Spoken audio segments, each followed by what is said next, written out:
Embattled President Nicolas Maduro overseeing military exercises intended to let opponents know that he has the means with which to crush Venezuela's internal enemies. Clearly not intimidated, the man who insists that he's Venezuela's legitimate leader looked all the part of an interim president as he called on Venezuelans to return to the streets on Saturday to further pressure President Maduro to resign. In an interview with Al Jazeera, self-proclaimed President Juan Guaido declined offers from Mexico, Uruguay, Russia, and the EU to bring both sides to the negotiating table.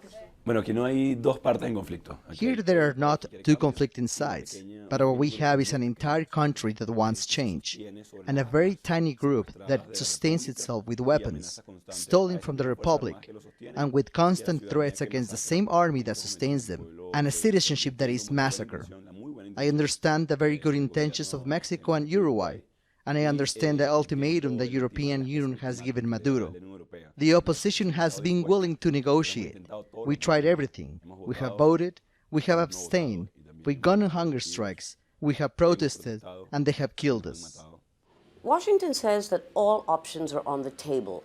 Would you support a U.S. military intervention if all else fails? We will do everything possible so that in the shortest time possible, with the least social cost, we can generate stability and governability in the country, to attend the humanitarian emergency, to reactivate production in the country, and to achieve freedom in Venezuela. But when pressed, he refused to rule it out. Earlier, U.S. National Security Chief John Bolton issued another ultimatum to Maduro, advising him to resign quickly, or he could end up in Guantanamo, where the U.S. has a military base for suspected terrorists. Despite close coordination and support from the U.S., Guaido dismissed accusations that the White House is dictating the terms of regime change. Meanwhile, Spain's Foreign Minister Josep Borrell says the U.S. is pressuring the EU to cease dialogue efforts. This as Maduro and his opponents each prepare to take to the streets to test their strength that's taken at least 40 lives in less than 2 weeks.